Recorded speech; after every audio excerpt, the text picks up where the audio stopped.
I was born as Fatima, daughter of Pir Muhammad. My father was an Indian. My mother is a Malay. So I have two cultures. I have the Indian culture as well as the Malay culture. My mother comes from Malaysia.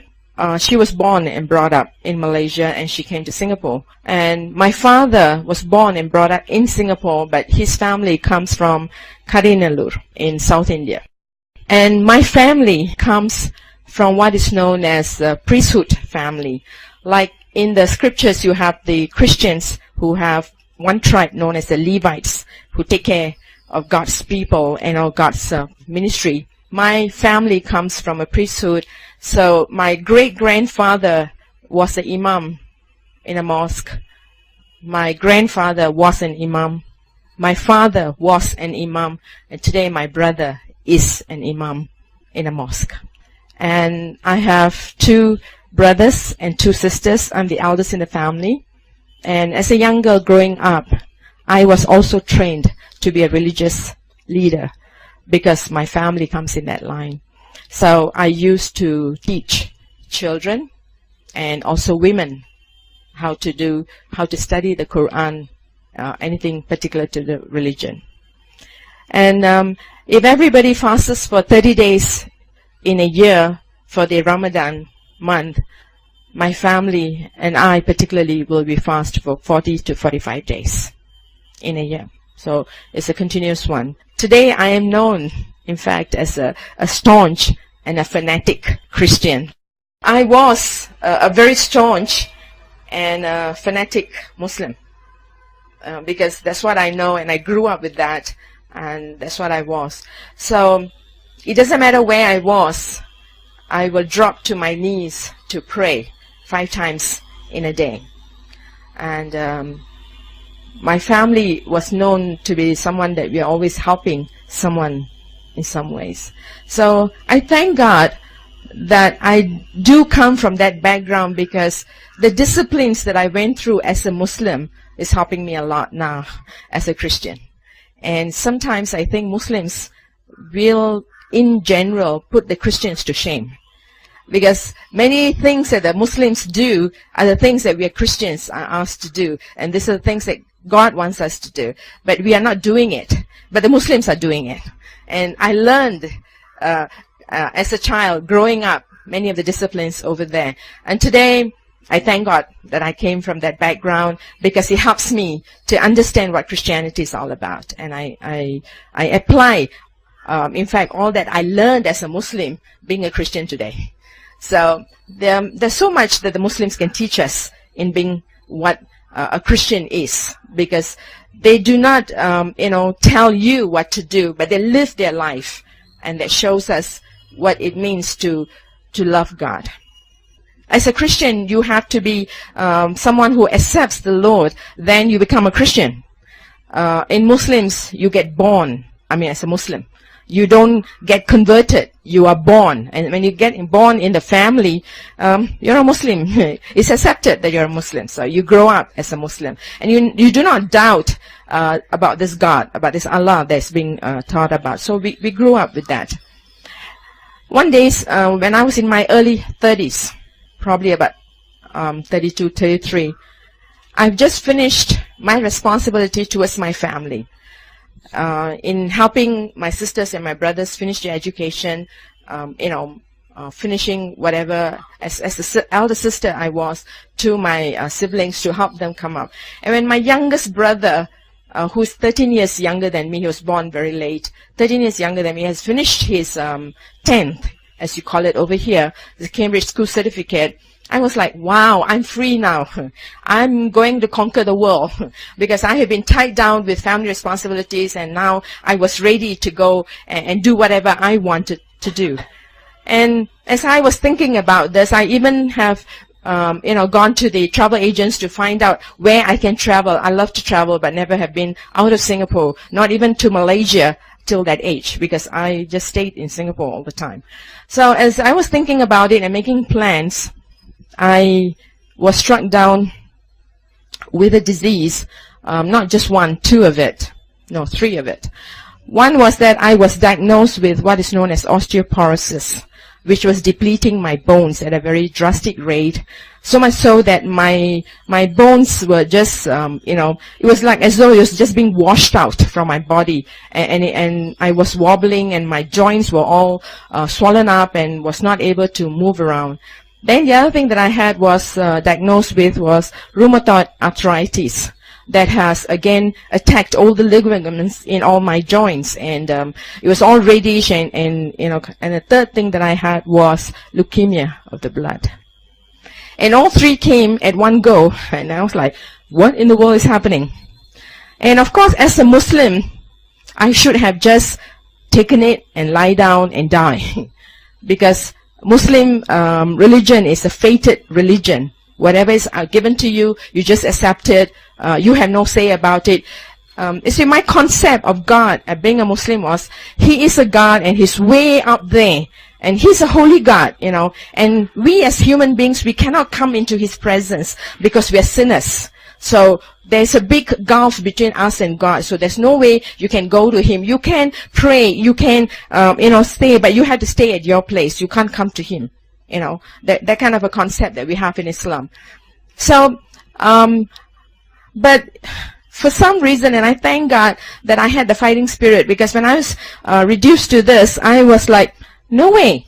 Because I have struggled a lot as a child, and I've struggled along even in my young adulthood to, be a support for my family, and I didn't, I could not even get married because of my family and responsibilities. So I was like, I am free now, and I'm going to live my life, and this sentence of death was something that I couldn't accept. So, though as a Muslim, and though as a religious leader, and knowing all the things, I was like, my fist was up to heaven and say, how dare you do this to me? How can I possibly accept this? It's my time to live, and you take away my life, and you can't. And as I was thinking about it, one of my friends, the person that I know as a friend came to my mind. I used to be a teacher in a college. And in this college, there was another lady who used to be there as a teacher. And every time we will come into the, the teacher's lounge, she will be seated way over the other side, and I'll be seated over here. Not that we hated each other, it's just that there was a competition between her God and my God. And she is an Anglican. And when you look at her, there's no way you want to compete with her, because she's a very nice person. She will come, and before she sits down at her table, at the student lounge, and I know that she's praying. She will just stand there for a minute with her eyes closed and with her hands clasped like this, and she'll be saying, I don't know what she's saying, but I know she's praying. And then after that, she will sit down. And then, anything I talked to her initially was like, in every sentence, she had the word God. Like, my God can do anything. There's nothing my God cannot do. There's no impossibility with my God. I got really irritated with her, because there's no sentence, there's nothing you can share with her where the word God is not brought in, where God is not talked about. So for her God was her everything. But she was not someone who's pushy or someone, who's very vocal. She would just say it in a very gentle way. But you see, for me, I was a Muslim, and my God was greater than your God. And I was dressed as a Muslim.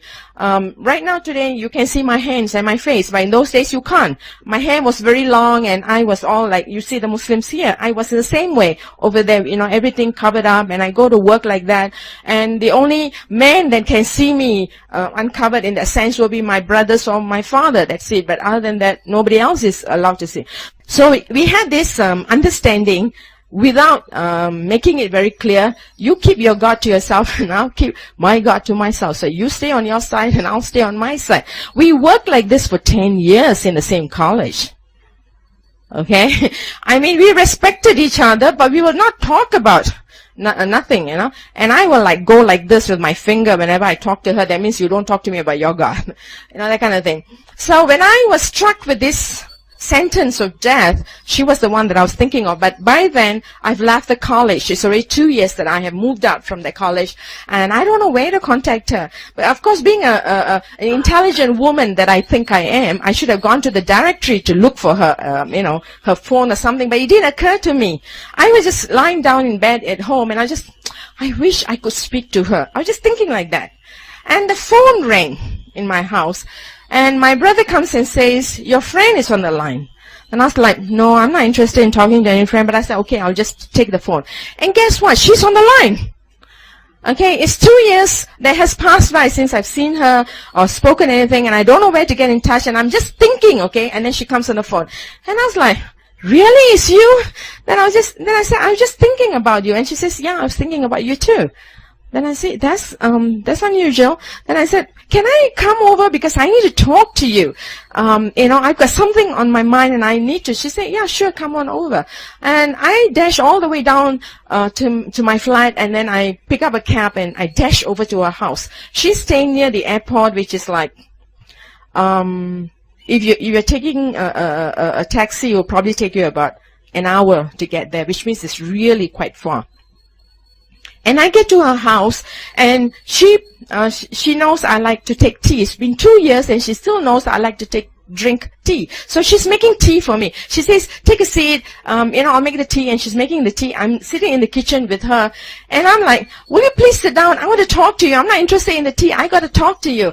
And she says, yeah, go ahead, talk to me. And I'm with tears pouring down my face. I'm telling her within 3 months, the doctors have said that I'm dying. I'm going to turn up a cripple, and I'm dying. And she's still going on making the tea. And I say, are you listening? She said, yeah, I am. And I was like, did you hear that I'm dying? She said, yeah, I heard you. Then I say, and she comes up with her classic statement, but with God, yeah, I want to hear about your God. What can your God do? Can your God do something for me? And she says, yeah, he can. There's no problem. All you have to do is just tell him and he will work it out. I say, really? Then I said, okay, please sit down and pray. And then I say, are you supposed to do something like maybe pray for me? Can you pray for me? I'm asking her, okay? And she says, do you want me to pray for you? I say, yeah, that's why I came all the way here. So can you kind of pray for me? She says, yeah, okay. And I'm seated. I wear glasses, as you can see, but my eyesight is improving, so I don't have to sometimes put on my glasses. And I'm looking at her with my eyes open. She, with her classic way of praying, she sits down, folds her arms like this, closes her eyes, and she prays. Until today, I can tell you exact words that she prayed that day. She says, Father, your daughter has come home. Please help her to know who you are and help her to come home to you completely in every way. In Jesus' name I pray. Amen. And I'm like, you finished? She said, yeah. Then I was thinking to myself, if somebody who's got a headache, a short prayer like that is okay. I'm dying, And I thought maybe you're supposed to have long prayers so that I don't know. I was thinking you have to talk to God a lot, okay? And that was it. She didn't tell me anything about Jesus. She didn't tell me anything about any God or anything, nothing, okay? This was her prayer. That was it. And I was like, nothing happened. No thunder from heaven or what do you call lightning. Nothing happened at all. And I'm like, and she says, okay, drink your tea. And I'm like having my tea. What in the world did I come here for? No? I felt very disappointed. I can use all the D words. I was disillusioned, discouraged, because I'd come all the way here thinking that, something is going to happen, and nothing happened. Okay, and then after that, she says, I'm very busy, can we see another day? So not when I was in that kind of I would thought she would spend a little time with me. I got dismissed somehow. So this time I didn't take any cab, I didn't take any bus. I started walking, not knowing what to do, okay? I was really, if somebody's dying, I don't know what you're supposed to say, but I know what I will say the next time when I see someone who's dying. So I walked home that day. I don't know how long it took me. I just dragged myself home and went off to sleep. And the next morning, I had a doctor's appointment. So I went off early in the morning to the doctor's. So from 8 o'clock right up to 12:30, they did a lot of tests on me, like blood scan, bone scan, I don't know what scan, so many tests. They sent me from one lab to another lab, and I did all the tests. And I finally came back at 12:30. The doctor said, can you go out and have lunch and whatever it is, come back in an hour's time. We have to do more tests on you. And I was like, I really was very tired. Then I said, yeah, but why? You already finished everything. No, we just need to do some more on you, so can you please come back? I said, okay. So I just went out to the canteen to have something, and then I came back. And 1 o'clock again, from 1 to 5:30, all over the same test, everything that was done in the morning was redone on me again in the afternoon. And then after that, about 6 o'clock, they called me into a small room. It was really very lighted up. We had about 6, 7 doctors in that room, and they put up all these scans they have done, all my my bone scan, everything. They put it on the place there, and they would say, this was done on you a month ago. This was done on you 2 weeks ago. This was done 1 week ago, and this was done in the morning, and this was done in the afternoon. And I was like, I'm tired, okay, and I'm like, I want to go home. I'm not interested in a biology class right now. Can I say, so what? I'm not even paying any much attention to it. I'm just tired, so the whole day I've been there. So the doctor said, would you please take a look? I say, yeah, so what? Suddenly, the bone structure caught my attention. I looked at the first one, it looked quite bad. The second one was worse, and the one that taken last week was terrible. You see, my bone structure at the joints, especially my wrist and my ankles, the bone has become like spikes. And it was getting very difficult for me to walk or to function because I was all swollen up, on my neck, right up all the way down, and I was really in a very terrible, I was like, and then I looked at the one that was taken in the morning. It looked perfect. Then I looked at the one in the afternoon. It looked perfect too. Then I say, is that me? Is that me? Yeah, it is. And that's why we need to talk to you. I say, yeah, really, what? Are you seeing any other doctors? Are you taking any other medication? You see, they did not give me any medication in this hospital for the 2 months they were looking at me. All they did was to give me some aspirins, that's all, and painkillers. So I was telling them, look, and I was going to blurt out, I've given all my money to you, and I've got no more money to give. What other doctors? I'm not seeing any other doctors. Suddenly it hit me. She prayed for me yesterday. And I was like, oh my. So this God is really God. And I'm like not listening anymore to the doctors. I dash out of the hospital room, and I go to the corridors, and I'm talking about 20 years ago, okay, my friends. In those days, we don't have cell phones. The cell phones just came around. In those days, you have to go to the public phone to make phone calls. So I dashed to that phone, I put in a coin. Actually, I didn't have any coins. There was a guy standing there making a call. I pushed him aside and I said, I got to make an urgent call. And then I was turning out no money. I got money from him, in fact, to make that call.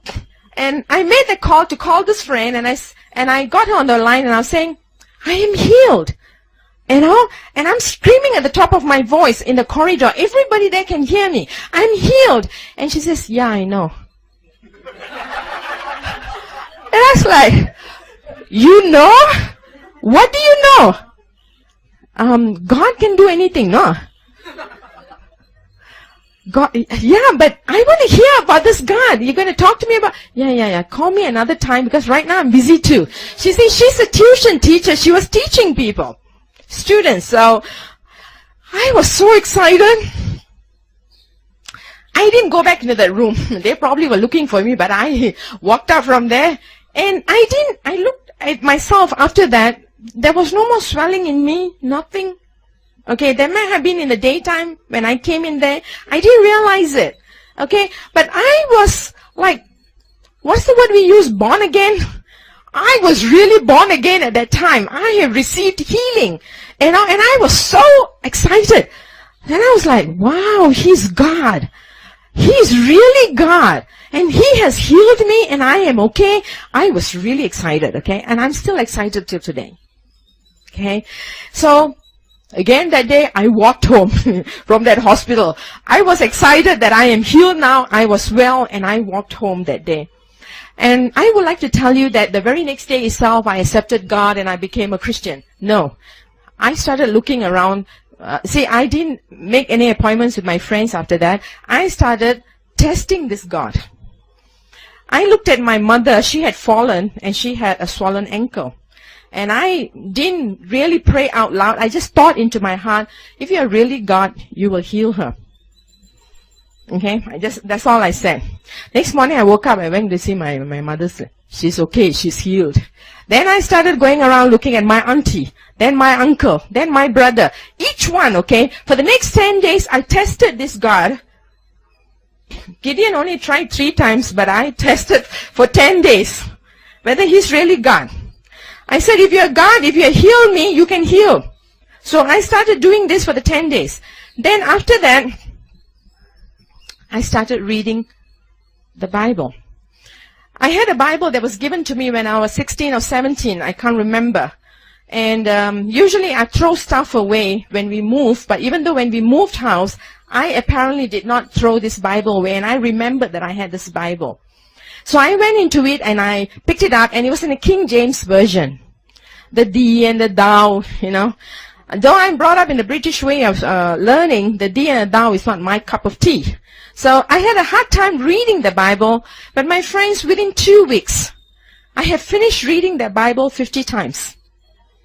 I started from Genesis and I will read, I'll come to Lamentations, I don't want, I skip it. Then I'll go to Song of Solomon. Song of Solomon is really a love story. And I was like, good God, this is a Bible. What is this book doing in this Bible? Is this really a Bible? Oh yeah, it says it's a Bible. So, you know, I'm an Indian. Okay, though I don't speak the language, I didn't grow up speaking the language. I'm very conservative, so when it comes to the language, it was really very explicit. And I said, God talks like that? Then I will skip the ones that I'm not very, don't want to read. I'll just go off, but I will go back. But I'll come back to the New Testament. I wanted to know who was this Jesus. I really wanted to know who he is. So I will go back again. I will read the gospel. I'll read. Then after that, I will walk up and down in my bedroom and I will talk to him. You're really great. No, you came among us and you revealed yourself to us, that kind of thing. No, I was just talking. And came a time, I just felt that I cannot stay as a Muslim anymore. I had to accept this God. So finally one day, it was about, by 3 weeks now, coming to the 4th week, I got up. I go to bed very late anyway, but that day, about 12:30, 1 o'clock, I went to the kitchen in our flat, and I've read the Bible so well, I know where each one, the story is and everything. So I turned to the book of Acts, chapter 9. And I opened it up and I put it on the floor on the kitchen. And I was telling God, I said, look, this guy is a real rotten guy. This guy killed so many of your people. But you were so marvelous, you know. You came and you helped him to know who you are. He saw you. And after that, he became your servant. And he wrote all the other epistles for you. You see, I'm not saying that I'm going to serve you, but you see, I'm born in this family. All I know is Allah. All I know is about this God. But you see, it is not He who's God. You are God. So now you have to help me to see you the way this guy saw you. Now, until I see you, I am very sorry, but I cannot come with you.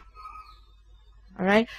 And I don't think I finished my conversation with him, because that night, that kitchen that I was standing on didn't look like a kitchen anymore. Suddenly there was a great bright light that flooded that whole kitchen that I was standing. And I mean, today as I look out, I thank God for the sun that's out, and I appreciate the brightness. But it was nothing like what I saw that day.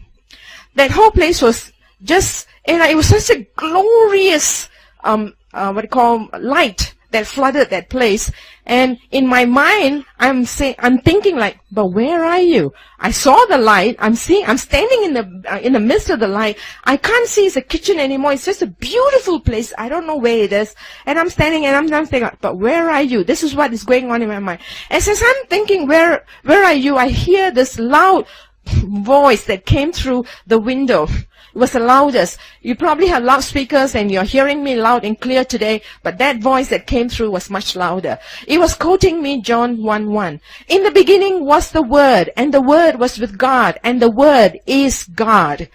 It may not mean anything to you, but it meant a lot to me because Jesus Christ, the Son of the living God, was a stumbling block to me to receive Him as God. Because we Muslims cannot believe that, God can have a son.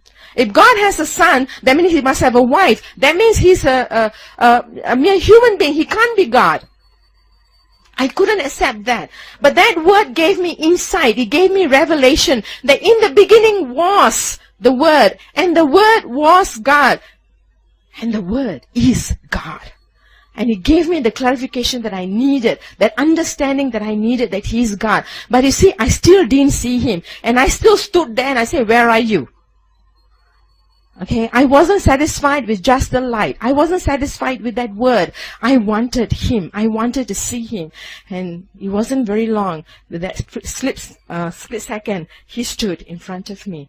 You want to ask me how He looks like? My friends, my English language is perfect. And when I think like in English. I don't speak any other language more than English. But I don't have any words to describe how He looked like. He was such a tall person, and He was so glowing, so beautiful, so handsome. I walked this earth. I've been to so many countries. I still can't find anybody who looks like Him. Okay. And He stood there just before me, and I was captivated by His eyes. Till that moment, till that day, I'm 30 plus at that time, I have never known what is love.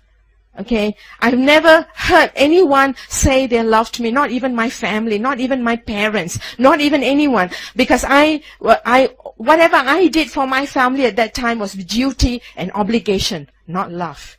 But this God was standing before me, and I was consumed by the love that was flowing from Him. And I was completely drawn into those eyes that He had. And He looked at me with that love. And in the next moment, I found myself as a baby in His arms, holding me. And He brought me back into the past to help me to know once and for all that He is God. And there's no one other like Him.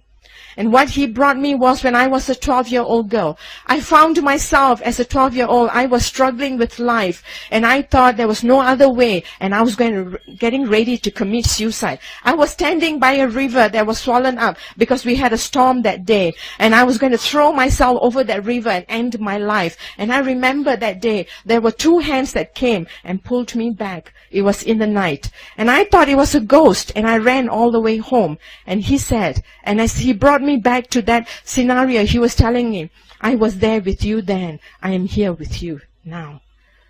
And then He took me back to another stage when I was 28 years old. This time, I was going to commit suicide from the highest building. Because in Singapore, we have just started tall buildings, and it was known at that time. Many people were committing suicide by jumping off the buildings. 28 years old. I was with another crisis in my life, and I didn't know how to handle it. Again, I was getting ready to jump, and again, that time, there was a hand that came and pulled me back. And God says again, I was there with you then. I am here with you now. And my friends, that was it. That settled the issue for me that He is God. And I went down on my knees.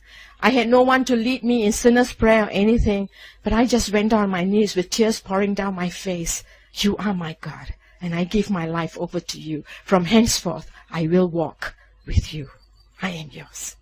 That was my decision that I made in 1985 in April. And 2 weeks later, and a week later, I went for baptism. From then on, for the next 2 weeks, I suffered. I've never suffered before. Because I know what it means to become a Christian.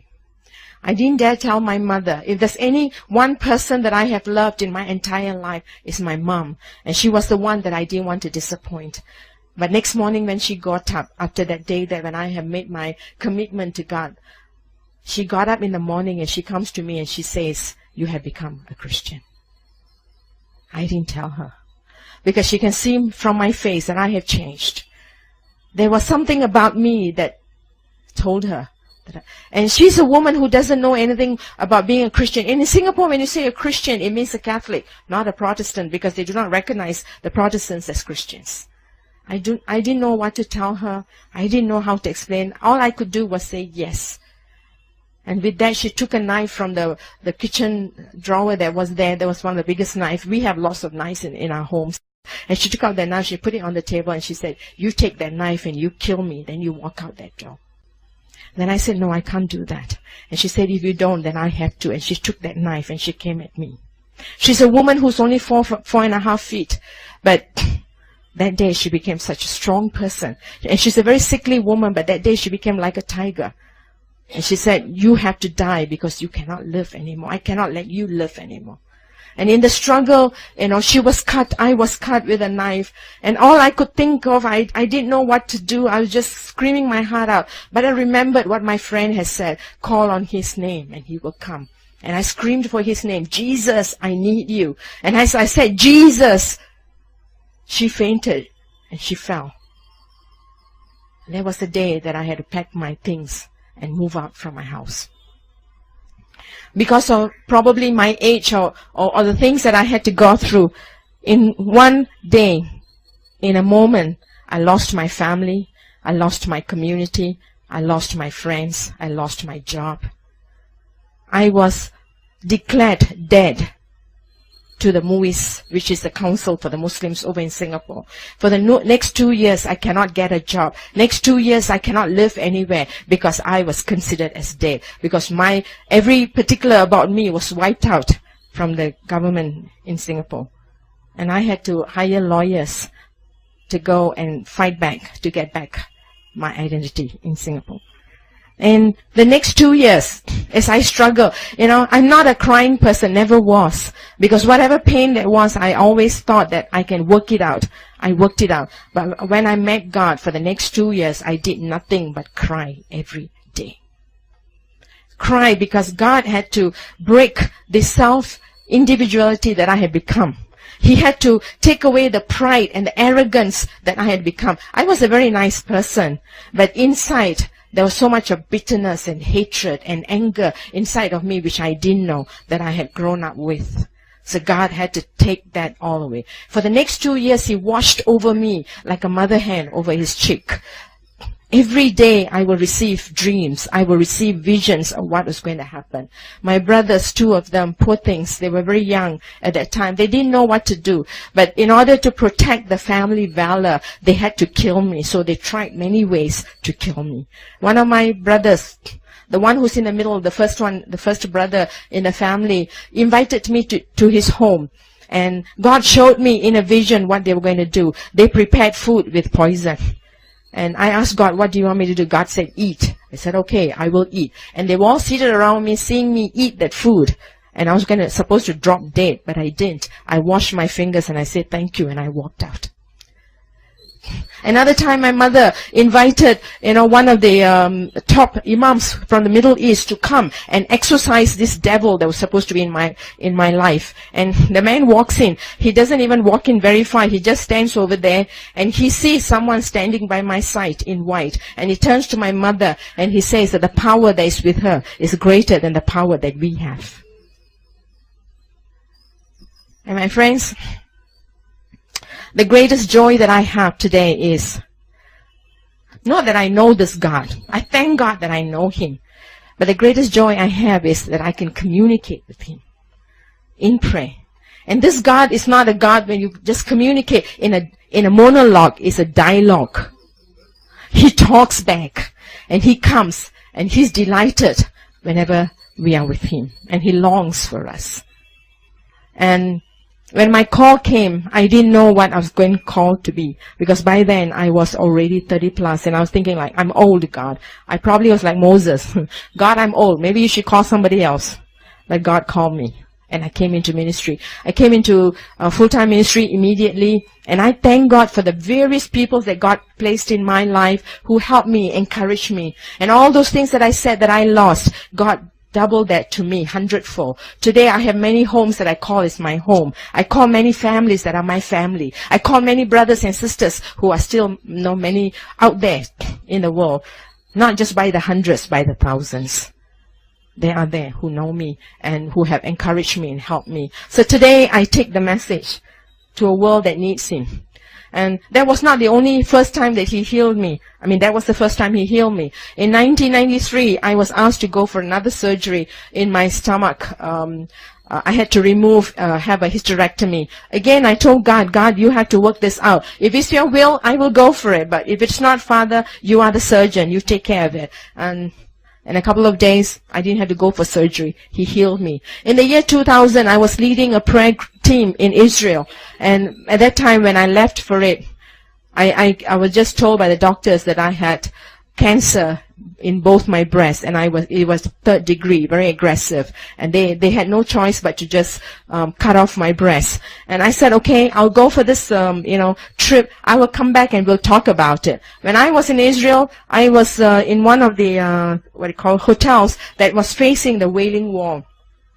And as I was facing that, I remembered how Solomon, when he built the temple, he said, even when the foreigners come and face this wall, and if they pray, Father, you will answer them. And I stood by the window of the the hotel room, and I said, God, though I am saved, I am your child, I'm still a foreigner. I'm not a Jew, Father. I'm a Gentile. So, Father, as Solomon said, I'm a foreigner. I'm standing here and I'm believing in you, God.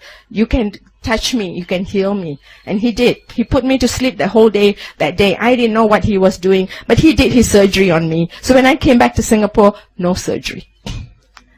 So I can share many, many testimonies of what God has done, but many that he's still doing today.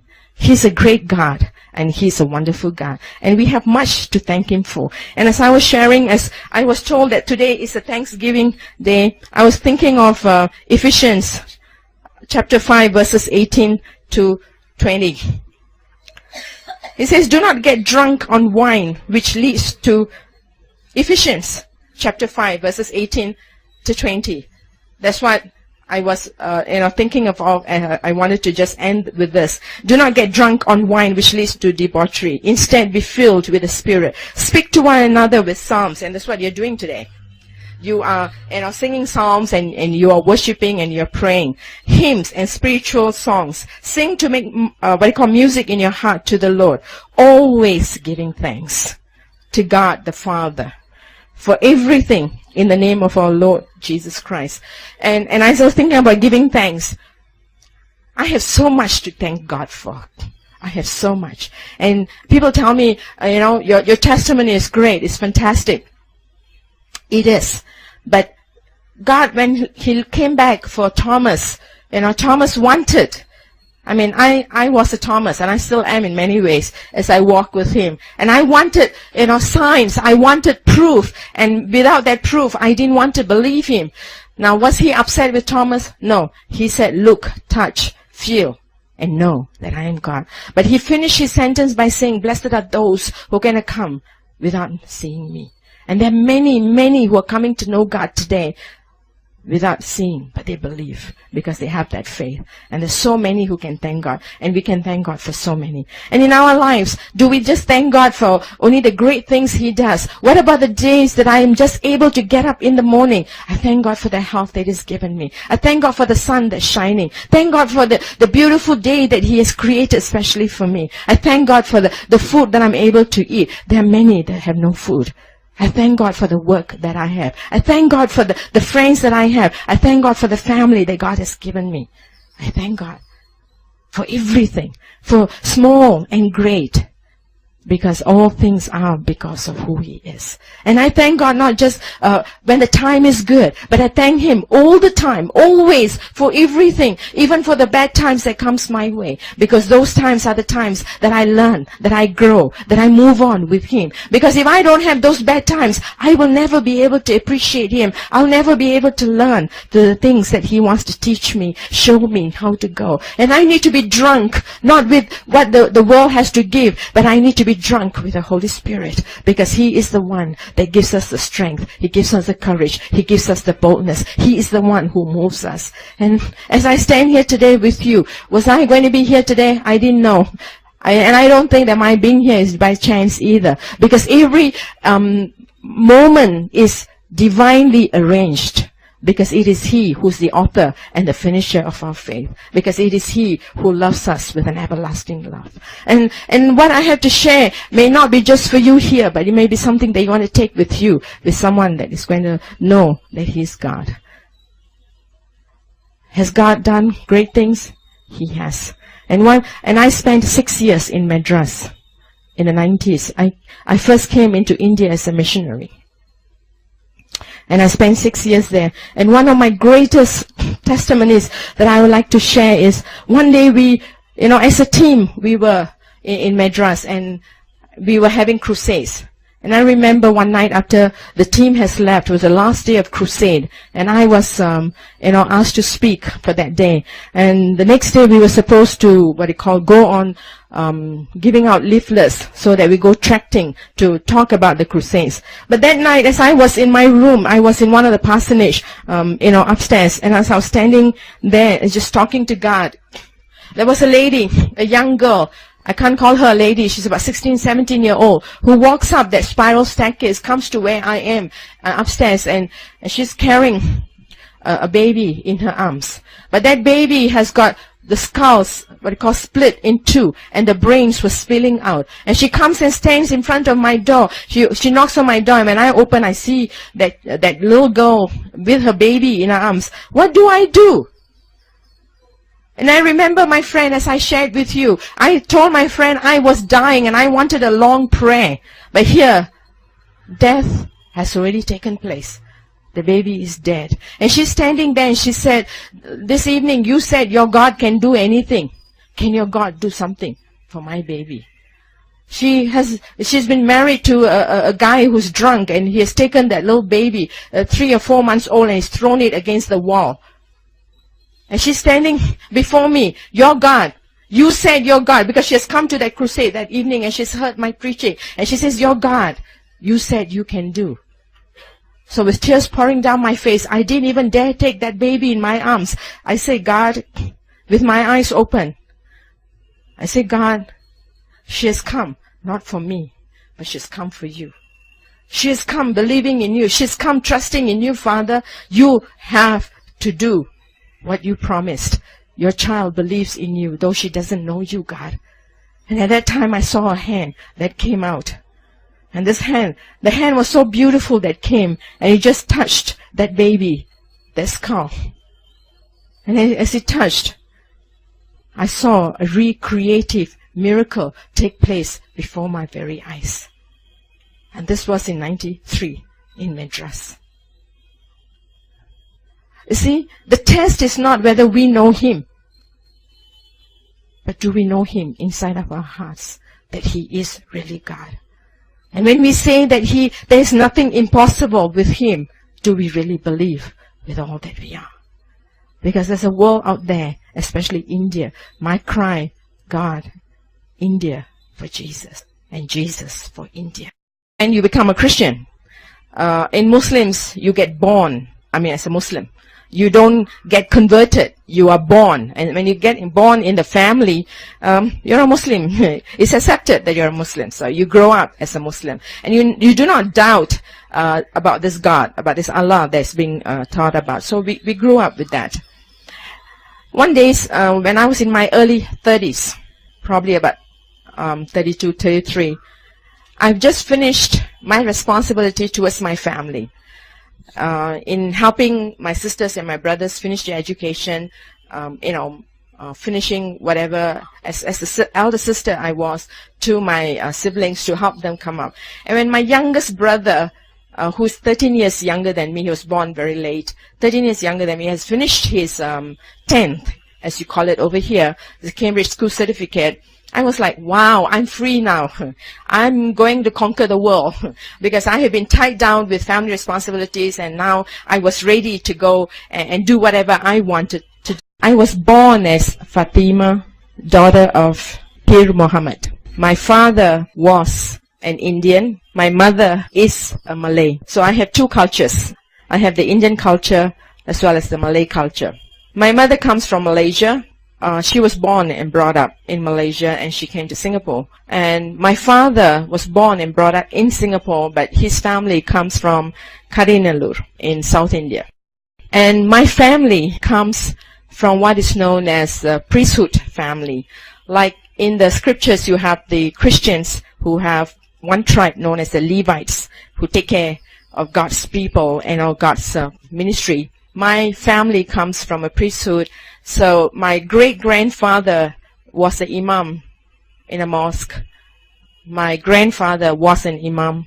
My father was an imam. And today my brother is an imam in a mosque. And I have 2 brothers and 2 sisters. I'm the eldest in the family. And as a young girl growing up too. And as I was thinking about this, I even have gone to the travel agents to find out where I can travel. I love to travel, but never have been out of Singapore, not even to Malaysia till that age, because I just stayed in Singapore all the time. So as I was thinking about it and making plans, I was struck down with a disease, not just 1, 2 of it, no, 3 of it. One was that I was diagnosed with what is known as osteoporosis, which was depleting my bones at a very drastic rate, so much so that my bones were just, it was like as though it was just being washed out from my body, and I was wobbling, and my joints were all swollen up and was not able to move around. Then the other thing that I had was diagnosed with was rheumatoid arthritis.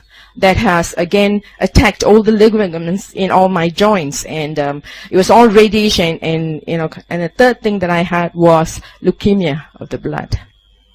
And all 3 came at one go, and I was like, I was also trained to be a religious leader because my family comes in that line. So I used to teach children and also women how to study the Quran, anything particular to the religion. And if everybody fasts for 30 days in a year for the Ramadan month, my family and I particularly will be fast for 40 to 45 days in a year. So it's a continuous one. Today I am known, in fact, as a staunch and a fanatic Christian. I was a very staunch and fanatic Muslim. Because that's what I know, and I grew up with that, and that's what I was. So it doesn't matter where I was, I will drop to my knees to pray 5 times in a day. And my family was known to be someone that we are always helping someone in some ways. So I thank God that I do come from that background, because the disciplines that I went through as a Muslim is helping me a lot now as a Christian. And sometimes I think Muslims will, in general, put the Christians to shame. Because many things that the Muslims do are the things that we as Christians are asked to do. And these are the things that God wants us to do. But we are not doing it. But the Muslims are doing it. And I learned as a child, growing up, many of the disciplines over there. And today, I thank God that I came from that background, because it helps me to understand what Christianity is all about. And I apply, in fact, all that I learned as a Muslim being a Christian today. So there's so much that the Muslims can teach us in being what a Christian is, because they do not, tell you what to do, but they live their life, and that shows us what it means to love God. As a Christian, you have to be someone who accepts the Lord.